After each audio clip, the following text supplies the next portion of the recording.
च सुरेन्द्रे च कौशिके पादसंस्पृशि निर्विशेष मनस्काय श्री वीरस्वामिने नमः। भगवती सूत्र के 25वें शतक में और 7वें उद्देशक में बताया गया है। कत्तीणम भन्ते संजयापन्नता गोयमा पंच संजयापन्नता तंजः सामाईय संजये छेदो वट्ठावणीय संजये परिहार विशुद्धीय संजये सुहुम संपराय संजये अहखाय संजये। अध्यात्म की साधना में संयम का अभ्यास, संयम पूर्ण चेतना वृत्ति का होना आवश्यक है। जो आदमी संयम की साधना नहीं करता वह अध्यात्म के क्षेत्र में विशेष विकास नहीं कर सकता। अहिंसा, संयम, तप ये धर्म के 3 आयाम हैं। इन तीनों में मध्यवर्ती संयम है। साधु के तो संयम होना ही चाहिए। भगवती सूत्र में यहाँ साधुओं को 5 भागों में बांटा गया है। साधु, सारे के सारे साधु, संभवतः दुनिया भर के साधु, चाहे वे करोड़ों करोड़ों की संख्या में हैं, क्योंकि साधुओं की संख्या यूँ ज़्यादा तो नहीं है संभवतः, परंतु हजारों करोड़ साधु इस सृष्टि में हैं। हजारों करोड़ साधु, मतलब अरबों से भी, मतलब अरबों अरबों साधु। ऐसे जघन्य 2000 करोड़ जाजेरी, उत्कृष्ट 9000 करोड़ जाजेरी, तो कड़ा अरबों खरबों कितने हो जाएंगे। तो साधु बहुत है सृष्टि में, ठीक है, सापेक्ष बात है। अब अगर भारत की जनसंख्या को ध्यान में लें तो भारत की जनसंख्या से तो ज़्यादा साधुओं की जनसंख्या है।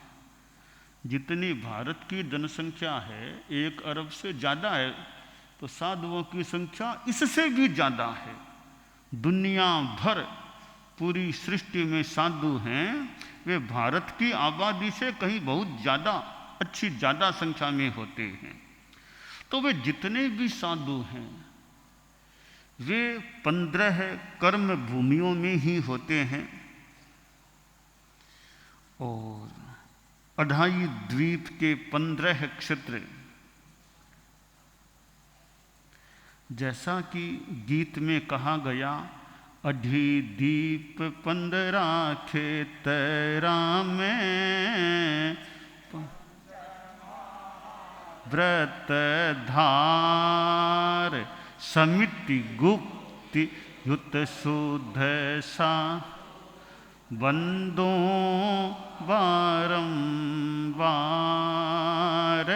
प्रहसम परम पुरुष न समरू परम पुरुष न शुद्ध मन समर्या आत्म निर्मल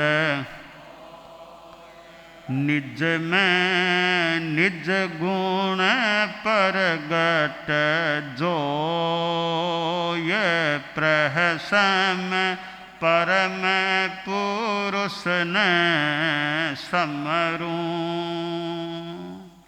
यह परम पुरुष ने समरू एक अच्छा गीत है, मानो प्रातः स्मरणीय, प्रातः गेय गीत है।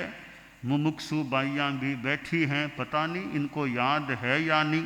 याद है तो बढ़िया बात है, इसका स्वाध्याय भी कभी कभी होना चाहिए। याद नहीं है किसी को या किन्हीं को तो मौका आने पर याद भी कर लेना चाहिए। प्रह समय परम पुरुष ने समरू, अच्छा एक प्रातः गेय ये गीत है। तो इसमें जो कहा गया है कि 15 कर्म भूमियाँ अढ़ाई द्वीप में हैं, उनमें यहाँ तो कहा गया है पंच महाव्रत धार, परंतु महाविदय में तो चतुर्याम धारक साधु हो सकते हैं। पर एक सामान्य रूपेण यहाँ की अपेक्षा से मान लो पंच महाव्रत धार कहा गया हो। वैसे जो वर्तमान में महाविदेह के साधु वो चतुर्याम धर्म वाले हो सकते हैं, परंतु मान लो 4-5 ये विवक्षा भेद हो सकता है। मूल संयम है, चाहे भरतक क्षेत्र के साधु हों, चाहे महाविदेह के हों, चाहे ऐरवत क्षेत्र के साधु हों, सभी साधुओं में संयम है। यही खास कसौटी है साधु की। तो भगवती सूत्र में यहाँ मैं समझता हूँ सारे के सारे साधुओं को इंक्लूडिंग, मतलब तीर्थंकर इंक्लूडिंग केवल ज्ञानी, सबको मिला करके 5 भाग बना दिए गए हैं साधुओं के, 5 विभाग। 25 बोल में जैसे चारित्र के 5 प्रकार हैं, यहाँ भगवती सूत्र में संयत 5 संयत प्रज्ञप्त हैं। सामायिक संयत, छेदोपस्थापनिक संयत, परिहार विशुद्धिक संयत, सूक्ष्म संपराय संयत, यथाख्यात संयत। बस ये संयत के 5 प्रकार हैं।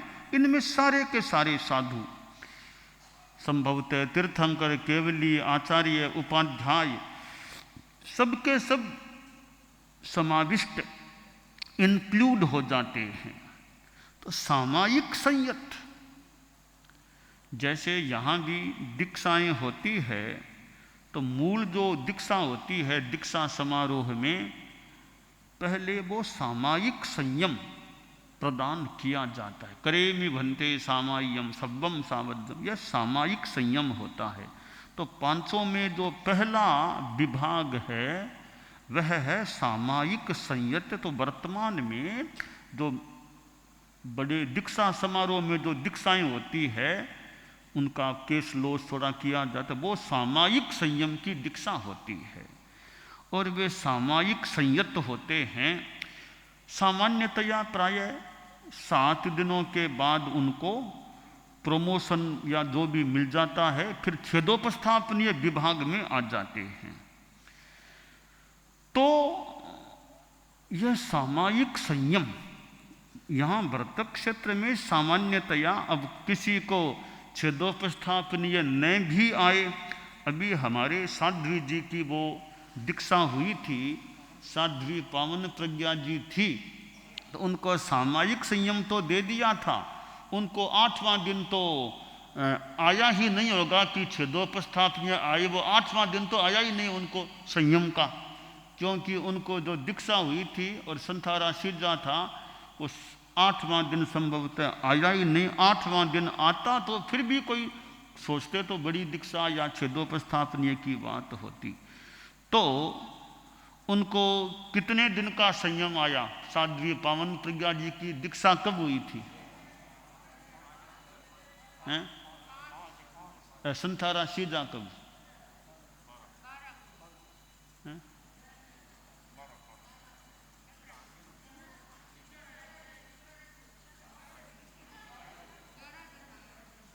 नहीं, साधुपना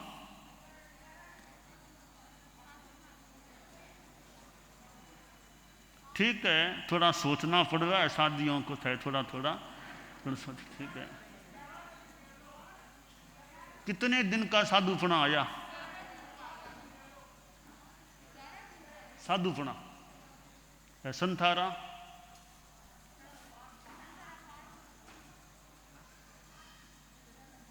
ठीक है, जो भी आया है उनको छेदोपस्थापनीय चारित्र हमने नहीं दिया था। सामायिक चारित्र भी कई महीनों तक, 6 महीना मान लो, रह सकता है।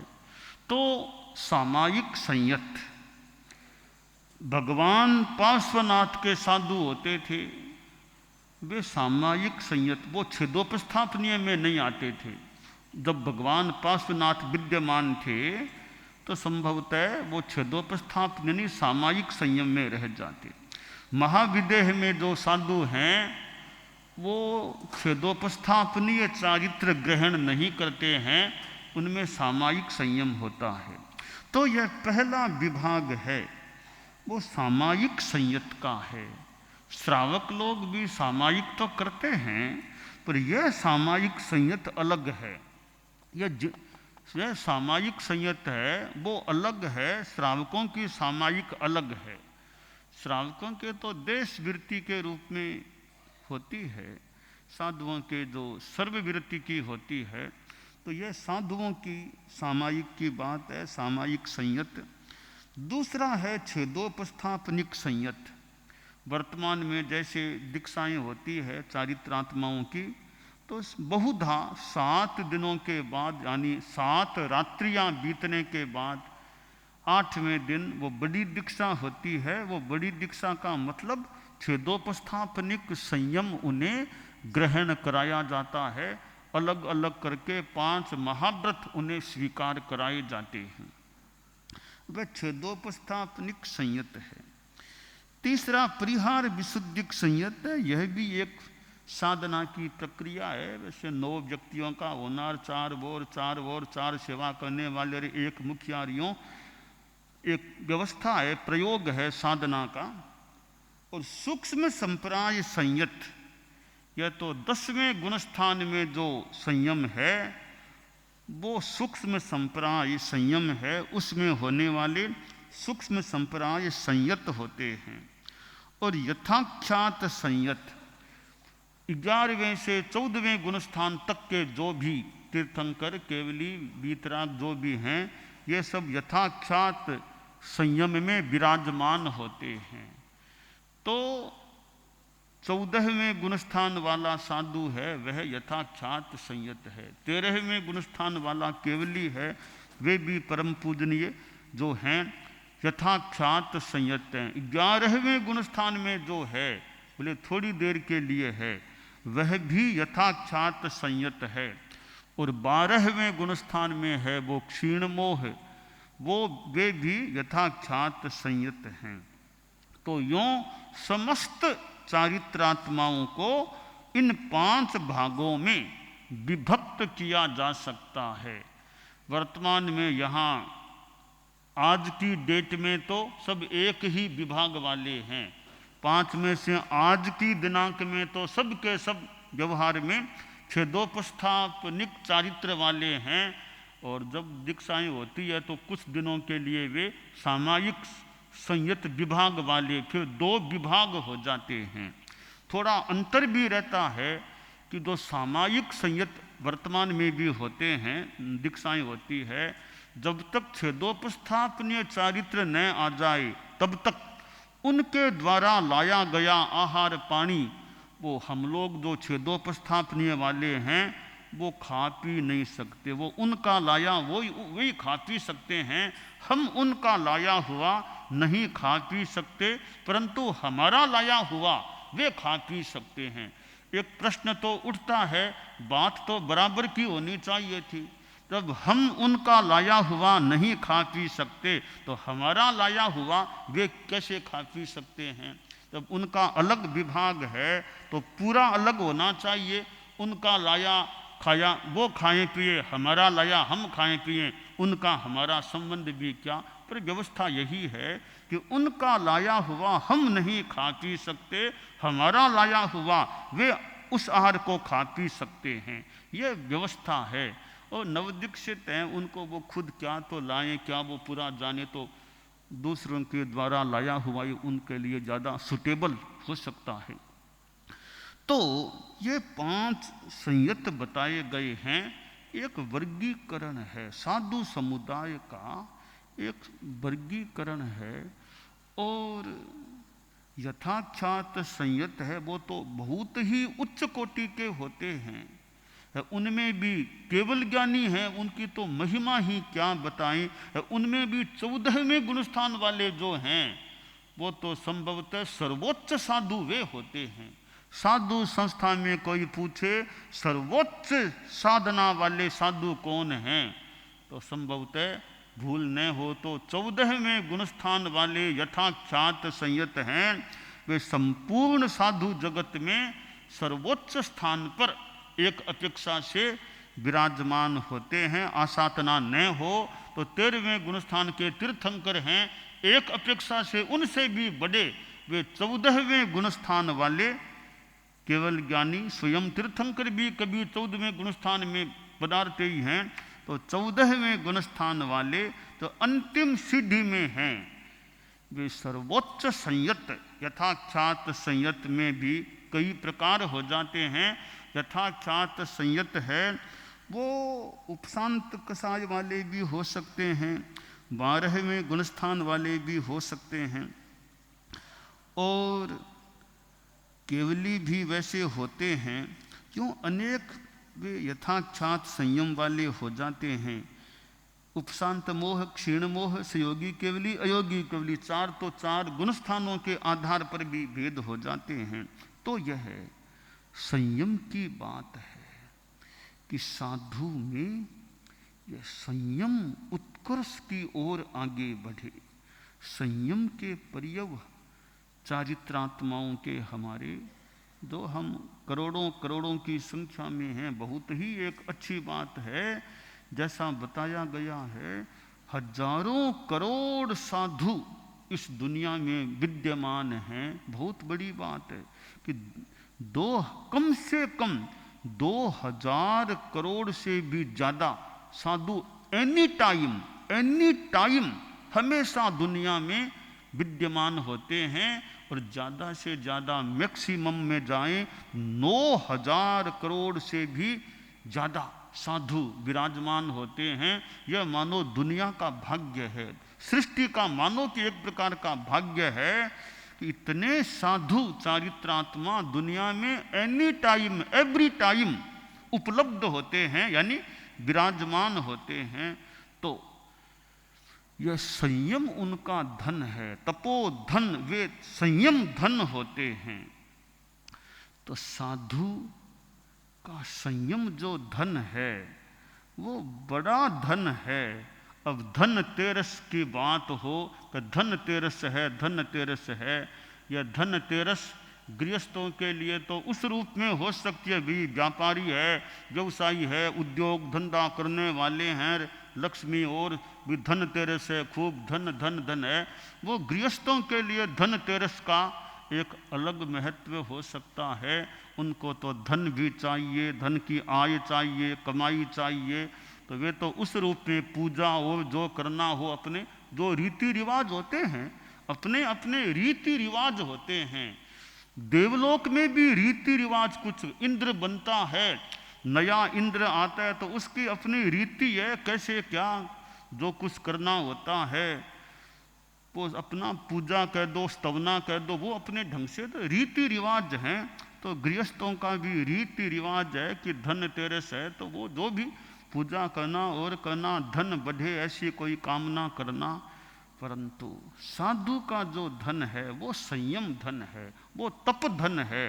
वो धन अपने आप में विलक्षण कह दें बहुत बड़ा धन है। और उस धन के सामने ये गृहस्थों का धन है, वो गृहस्थों के लिए तो काम का हो सकता है, डायरेक्टली साधुओं के लिए, जो हम जैसे साधु जैन शासन के चारित्रात्मा, उनके लिए तो अपना संयम और तप, बस वो धन हमारा और ज़्यादा वृद्धिंगत हो, और ज़्यादा पुष्ट हो। यथाख्यात संयम वर्तमान में वैसे मान लें नहीं आता है, पर यथाख्यात की दिशा में आगे बढ़ने का तो प्रयास हम कर सकते हैं कि आगे बढ़ें, जितना हो सके यथाख्यात का अंश भी ज़्यादा होता रहे। तो यह साधु यह प्रयास कर सके, करे कि मैं यथाख्यात संयम, जो छेदोपस्थापनीय चारित्री हैं, वे सोचे मैं यथाख्यात संयम की ओर आगे बढ़ूं, दूरी कम हो जाए और जितने अंशों में वो यथाख्यात के आ सके, वो मेरे में विकसित हो जाए, तो वह खास बात है। तो भगवती सूत्र में 5 संयत बताए गए हैं। सामायिक संयत, छेदोपस्थापनिक संयत, परिहार विशुद्धिक संयत, सूक्ष्म संप्राय संयत, यथाख्यात संयत। तो हम व्यवहार में, वर्तमान में, आज की डेट में हमारे संग में सारे के सारे चारित्रात्मा छेदोपस्थापनिक संयत हैं और कभी कभी सामायिक संयत भी हो जाते हैं। हम सभी यथाख्यात संयत की दिशा में आगे बढ़ें, यह काम्य है।